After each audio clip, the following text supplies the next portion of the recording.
Descubrí que mis padres habían transferido el negocio familiar a mi hermana, así que renuncié a trabajar 80 horas a la semana sin ver un centavo. Una semana después, papá llamó desesperado: nuestro mejor cliente está por irse. Le respondí con calma: que lo solucione la heredera. No, me llamo Daniel. Durante 10 años fui el que mantuvo vivo el negocio familiar, una fábrica de muebles artesanales que mi abuelo fundó hace décadas. Empecé a los 20, recién salido de la secundaria, con un sueño simple: seguir su legado. Trabajaba 80 horas a la semana, sin sueldo, sin días libres. Llegaba al taller a las 5 de la mañana, cortaba madera, ensamblaba mesas, sillas, armarios, hablaba con proveedores, calmaba a clientes que querían todo para ayer. Me iba tarde, agotado, con las manos llenas de callos y la espalda destrozada. Mis amigos dejaron de llamarme porque nunca podía salir. No tenía citas, no tenía vida fuera de esas 4 paredes. Todo lo di por la empresa, creyendo que mi esfuerzo me daría un lugar en su futuro. Pensé que mis padres veían mi dedicación, que un día dirían: Daniel, esto es tuyo también. ¡Qué error! Mi hermana Clara, 2 años menor, vivía en otro planeta. Trabajaba a medio tiempo, lo que significaba llegar a las 10, tomar café, charlar con los empleados y largarse antes del mediodía. Nunca la vi tocar una sierra o revisar un pedido. Pero mis padres le pagaban un sueldo, le dieron un auto nuevo, cubrían sus viajes a la playa o al extranjero, todo con dinero del negocio. Yo no decía nada. Creía que mi trabajo hablaba por mí, que mis madrugadas y mis fines de semana sacrificados se notaban. Siempre pensé que el esfuerzo pagaría. Qué iluso fui. Hace un mes, una noche cambió todo. Estaba en la oficina del taller, revisando papeles para cerrar el día, cuando vi un sobre escondido detrás de unos archivos viejos. Tenía un sello de confidencial. Lo abrí sin pensarlo mucho. Era un plan de sucesión. Mis padres habían transferido el 100% de la empresa a Clara. Mi nombre no estaba en ninguna parte. 10 años de mi vida, de levantarme antes del amanecer, de sudar hasta la última gota, de perderme cumpleaños y salidas, y no valía nada. Me sentí como si me hubieran apuñalado por la espalda. La rabia me quemaba, la tristeza me aplastaba. No podía creer que mis propios padres me hicieran esto. Fui a casa y los enfrenté. ¿Qué es esto?, dije, sosteniendo el papel, tratando de no alzar la voz. Mi madre se cruzó de brazos y dijo: es lo mejor, Daniel. Clara necesita estabilidad. Tú puedes salir adelante solo. Mi padre, apenas me miró, murmuró algo de que Clara tenía visión moderna para la empresa. ¿Visión? Ella no sabía ni cuánto costaba un lote de madera. Les pregunté qué pasaba con mis 10 años, con todo lo que había dado, con las veces que me quedé hasta medianoche para terminar un pedido. No respondieron, solo silencio. Me fui a mi cuarto, con el corazón hecho pedazos. Había dado mi vida por ese negocio, y me dejaron fuera como si no fuera nada. No dormí esa noche. Me quedé despierto, pensando en todo. Recordaba las mañanas heladas en el taller, el olor a madera fresca, las veces que cargué camiones solo porque no había nadie más. Pensé en los clientes que yo traje, en las ideas que propuse para mejorar los diseños, en los problemas que resolví cuando nadie sabía qué hacer. Me habían usado. La rabia crecía, pero poco a poco una idea se formó: no iba a seguir así. No podía dejar que me pisotearan. Decidí que era el fin. A la mañana siguiente, fui al taller como siempre, pero no encendí las máquinas, no revisé los pedidos. Me senté en la oficina, agarré un papel y escribí: renuncio, no voy a trabajar 80 horas a la semana para nada. Suerte. Dejé la carta en el escritorio de mi padre, tomé mis herramientas, unas fotos viejas de mi abuelo conmigo en el taller y me fui. Mientras manejaba, sentí un nudo en el estómago, pero también un peso que se quitaba. Por primera vez en 10 años, no tenía que despertarme a las 5. No sabía qué venía después, pero eso me dio una chispa de esperanza. Los días siguientes fueron raros. Me quedé en casa, sin rumbo fijo. Llamé a un par de amigos, les conté lo que pasó. Hiciste bien, me dijo uno. Deberías empezar algo tuyo,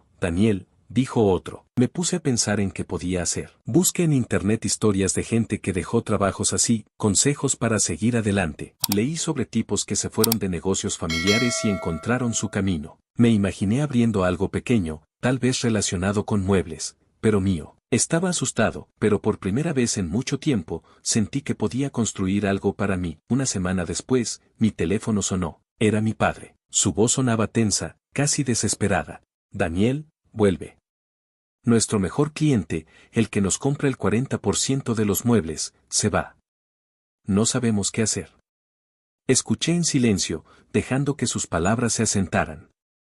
Hace unos días, habría corrido a solucionar todo, como siempre. pero ya no era ese Daniel. Con calma, dije, que lo solucione la heredera, ¿no? Colgué. Me senté en el sofá, con el corazón latiendo fuerte. No me sentí mal. Por primera vez, estaba poniendo un límite, defendiendo lo que valía. Después de colgar, pensé en mi abuelo. Él fundó esa fábrica desde cero, con sus manos, con su sudor. Me enseñó a cortar madera, a medir 2 veces antes de hacer un corte. Me hablaba de trabajo duro, de ser justo, de construir algo que durara. Recordé un diario que él guardaba. Lo había visto hace años, en una caja en el ático. Esa noche, fui a buscarlo. Subí al ático, moví cajas llenas de cosas viejas, y ahí estaba, cubierto de polvo. Lo abrí con cuidado. Había notas de mi abuelo, ideas para la empresa, sueños de verla crecer, historias de sus primeros clientes. Leí página tras página, sintiendo que él me hablaba. Hablaba de los días duros, de cuando apenas tenía para comer, pero seguía adelante. Escribía sobre la importancia de valorar a todos los que ayudaran a construir el negocio. Entonces, encontré algo que me detuvo en seco. Un acuerdo, escrito a mano. Decía que la empresa debía ser para quienes la construyeran, en partes iguales. Mi abuelo quería justicia, que el esfuerzo contara.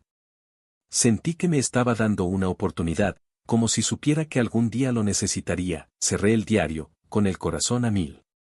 Esto podía cambiar todo. Sabía que no sería fácil, pero tenía que pelear. Llamé a un abogado, un amigo de un vecino.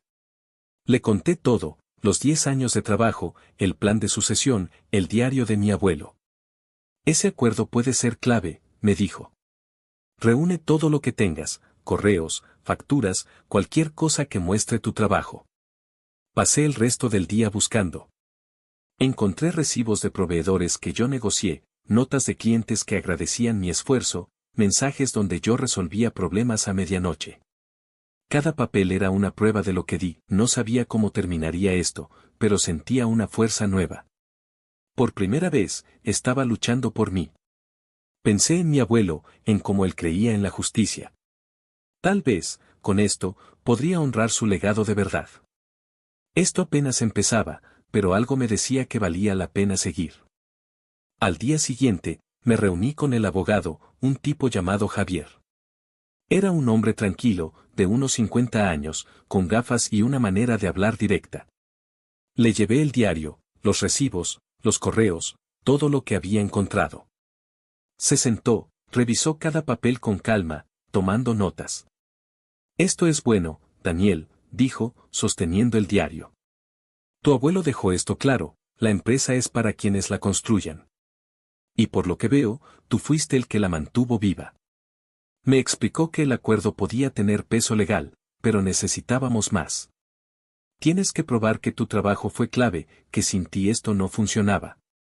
Y si hay algo raro con las finanzas, lo encontraremos. Eso me dio una idea. Durante años, yo manejaba la mayoría de los números, pagos a proveedores, facturas de clientes, inventarios.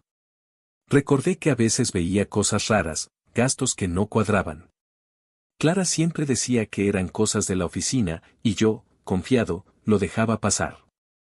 Ahora, eso me olía a problema. Fui a casa y busqué más. Tenía una caja vieja con copias de documentos que guardaba por si acaso. Pasé horas revisando y encontré algo, facturas de viajes, ropa, hasta un sofá caro, todo pagado con dinero de la empresa, a nombre de Clara. Había recibos de hoteles de lujo, restaurantes caros, cosas que no tenían nada que ver con muebles. Mi estómago se revolvió. No solo me habían dejado fuera, sino que ella estaba usando el negocio como su cajero personal. Lleve todo a Javier. Sus ojos se abrieron cuando vio los recibos. Esto es grande, Daniel. Si podemos probar que tu hermana malgastó fondos, eso refuerza tu caso. Muestra que no era apta para liderar. Me dijo que íbamos a presentar una demanda para anular el plan de sucesión, usando el acuerdo de mi abuelo y estas pruebas. Pero me advirtió, esto se va a poner feo. Tu familia no va a ceder fácil. Prepárate. Asentí, estaba listo. O al menos, eso creía. Los días siguientes fueron un torbellino. Javier preparó los papeles, y yo seguía buscando pruebas. Encontré mensajes viejos en mi teléfono, unos de un cliente importante, el señor Márquez, que siempre decía: Daniel, tú eres el que hace la magia aquí. Guarde todo. También hablé con un par de empleados del taller. Uno de ellos, Luis, un carpintero que llevaba 15 años con nosotros, me dijo: jefe, sin ti, esto se caía. Clara nunca sabía qué pasaba. Una vez pidió comprar madera barata y casi perdemos un pedido grande porque no servía. Me dio una palmada en la espalda y prometió hablar si lo necesitaba. Eso me dio fuerza. No estaba solo, pero entonces llegó el primer golpe. Una tarde, mi madre me llamó. Daniel, ¿cómo puedes hacernos esto? Somos tu familia, dijo, con la voz temblorosa. Intenté explicarle: mamá, yo di todo por ese negocio. 10 años sin un peso, sin vida. Y ustedes le dieron todo a Clara. Ella se puso dura. Clara lo necesita más. Tú eres fuerte.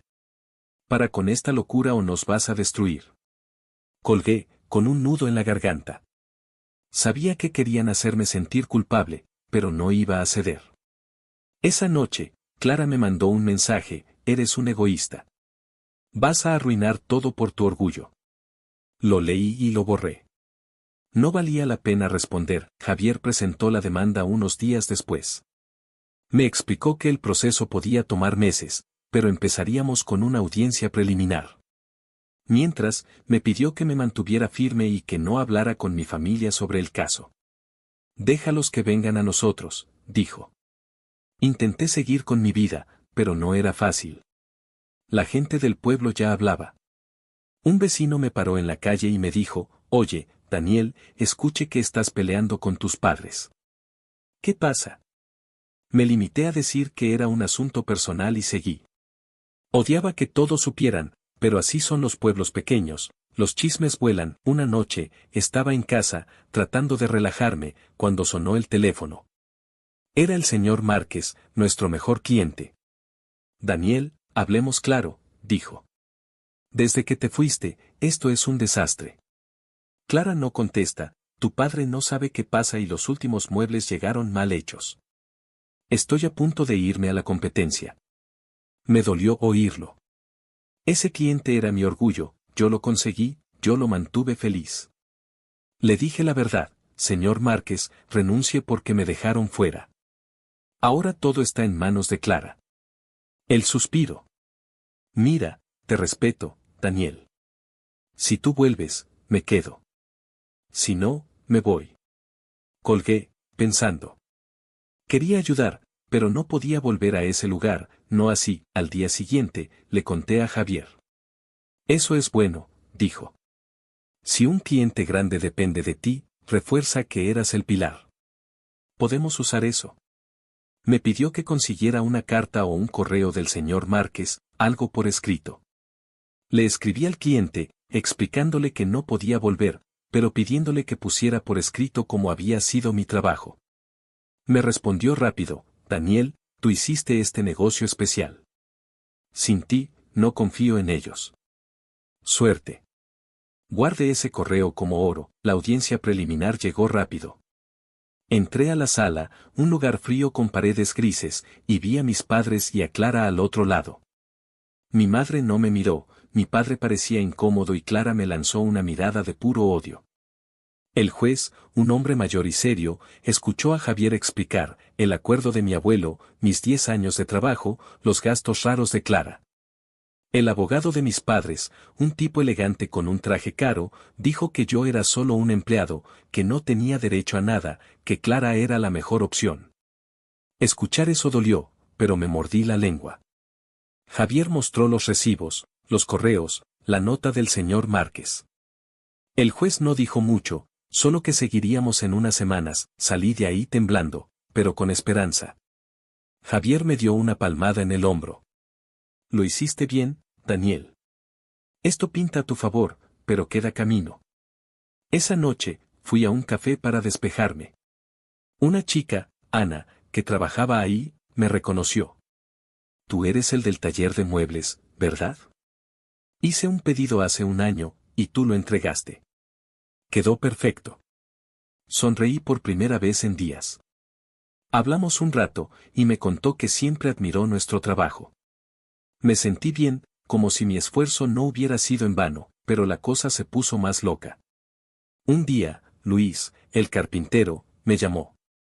Daniel, tienes que saber esto. Clara vino al taller hoy, gritando a todos, diciendo que por tu culpa todo se iba a caer. Luego intentó cambiar un pedido grande sin consultarme, y casi lo arruina. Me preocupé. El taller era un caos sin mí, pero no podía volver. Le dije a Luis que se mantuviera al margen y que me contara cualquier cosa rara. Sabía que Clara estaba nerviosa, y eso podía jugar a mi favor. Pasé los días siguientes ayudando a Javier.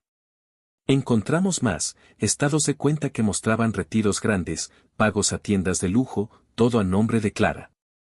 Cada descubrimiento era como un clavo en su plan. Pero también me dolía. Esta era mi familia, y ahora éramos enemigos. Una noche, me senté con el diario de mi abuelo, leyéndolo de nuevo. Sus palabras me daban fuerza, el trabajo honesto siempre paga. Quería creerle. Esto no había terminado, pero sentía que, paso a paso, estaba recuperando lo que era mío. Los días antes de la siguiente audiencia fueron intensos. Javier y yo nos reunimos varias veces, revisando cada papel, cada recibo, cada mensaje. Encontramos más pruebas de los gastos de Clara, boletos de avión, joyas, hasta una membresía en un club caro, todo pagado con dinero de la empresa. Javier me miró y dijo, Daniel, esto es dinamita. No solo te excluyeron, sino que ella abusó del negocio. Esto cambia todo. Pero yo no sentía triunfo, solo una tristeza pesada. Quería justicia, pero no imaginaba que sería así, destapando los errores de mi hermana para que todos los vieran. Una mañana, Luis, el carpintero, me llamó de nuevo. Daniel, esto está peor. Clara despidió a 2 chicos del taller porque dijo que no los necesitaba. Uno era nuestro mejor lijador. Los clientes se quejan, los pedidos se atrasan. Tu padre anda como loco, gritando a todos.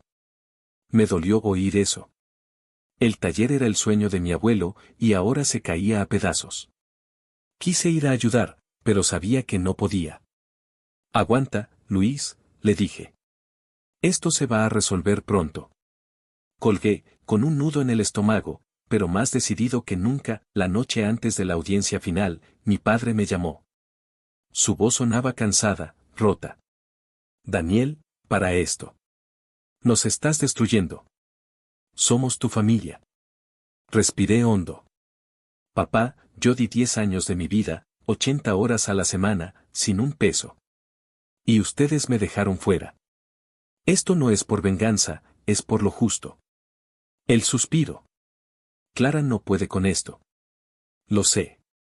Pero tu madre y yo pensamos que era lo mejor. No respondí. Colgué y me quedé mirando la pared. Quería que entendieran, pero tal vez nunca lo harían. El día de la audiencia llegó. Entré a la sala, un lugar frío y serio, con el juez al frente. Mis padres y Clara estaban allí. Mi madre evitaba mi mirada, mi padre parecía agotado, y Clara me miró con rabia, como si yo fuera el villano. Javier se puso de pie y habló claro. Mostró el diario de mi abuelo, con su acuerdo de equidad. Enseño mis recibos, correos, la nota del señor Márquez diciendo que yo era el pilar del negocio. Luego sacó lo pesado, los estados de cuenta, los gastos de Clara, pruebas de que había usado el dinero de la empresa para lujos. La sala se quedó en silencio. El abogado de mis padres trató de defenderla, diciendo que eran gastos operativos y que yo solo era un trabajador sin derecho a nada. Pero el juez no parecía convencido. Clara subió al estrado. Habló rápido, nerviosa. Yo quería modernizar la empresa. Esos gastos eran para clientes, para hacer contactos. Javier le preguntó, entonces, ¿un sofá de $3,000 era para clientes? ¿Y los viajes a la playa? Ella se puso roja, balbuceó, no respondió claro. Mi padre habló después, admitiendo que confiaron en Clara porque pensaban que yo estaría bien. Eso dolió, pero no bajé la cabeza. Cuando me tocó hablar, fui honesto. Di 10 años, 80 horas a la semana, sin sueldo. Traje clientes, resolví problemas, construí ese negocio. Mi abuelo quería equidad, y me dejaron fuera. Miré al juez, luego a mis padres. Solo quiero lo que es justo, el juez se tomó su tiempo. Días después, nos llamó de vuelta. Entró, se sentó y dio su fallo. El acuerdo del fundador es válido. Hay pruebas claras de la contribución del demandante y de un mal uso de fondos por parte de la beneficiaria del plan de sucesión. El plan se anula. Dado el estado del negocio, se ordena su venta, y las ganancias se dividirán equitativamente entre los hijos, tras cubrir deudas. Miro a mis padres y a Clara. También se investigarán los gastos indebidos. Salí de la sala temblando. Había ganado, pero no sentía alegría, solo alivio. La noticia corrió rápido. El pueblo habló, unos decían que hice bien, otros que fui duro con mi familia. Mis padres apenas me hablaban. Clara me mandó un mensaje furioso: arruinaste todo. Espero que estés feliz. No respondí. La fábrica se vendió en unas semanas. Un competidor la compró, y las ganancias se dividieron. Mis padres y Clara perdieron dinero por las deudas que salieron a la luz, y el chisme del mal manejo los golpeó duro. Los vi una vez después del fallo, en casa. Mi madre lloró, mi padre solo dijo: esperaba más de ti, Daniel. No supe qué decir. Me fui con el corazón apesadumbrado, con mi parte del dinero, decidí empezar de nuevo. Busqué un local pequeño, alquile un espacio y monte un taller propio. Nada grande, solo una mesa, unas herramientas y yo. Empecé a hacer muebles simples, sillas, estantes, cosas que podía vender localmente. La primera semana, Ana, la chica del café, pasó por ahí. Oye, esto se ve bien, dijo, mirando una silla. Siempre supe que eras bueno. Sonreí, y charlamos un rato. Me contó que quería abrir su propio negocio algún día, un café con pasteles caseros. Tal vez te hago unas mesas, bromeé. Ella rió, y por primera vez en meses, me sentí ligero. El taller empezó a crecer poco a poco. Un vecino pidió un escritorio, luego otro quiso una repisa. El señor Márquez me llamó un día. Daniel, escuche de tu nuevo lugar. Necesito muebles para una oficina. ¿Tú puedes? Acepté, emocionado. Trabajé duro, entregué a tiempo y él quedó encantado. Esto es como antes, Daniel. Tú tienes el toque, dijo. Eso me dio orgullo. No era la fábrica de mi abuelo, pero era mía, construido con mi esfuerzo. Una noche, me senté en mi taller, mirando las herramientas y un par de piezas a medio hacer. Pensé en mi abuelo. Su diario estaba en un estante, a la vista. Lo abrí y leí una línea: el trabajo honesto siempre paga. Sonreí, tal vez tenía razón. Mi negocio era pequeño, pero crecía. Hice un par de amigos nuevos, como Ana, que venía a veces con un café y charlaba conmigo. Mi vida no era perfecta, pero era mía. Mis padres y yo apenas hablábamos, y Clara no me buscaba. Me dolía, pero sabía que hice lo correcto. Miré por la ventana, viendo el sol bajar. El taller olía a madera fresca, como en los viejos tiempos. Sentí paz. Había perdido una familia, o al menos una parte de ella, pero gané algo mejor: mi libertad, mi futuro. Levanté una silla a medio terminar, pasé la mano por la madera. Esto era el comienzo, y por primera vez en 10 años, estaba emocionado por lo que venía.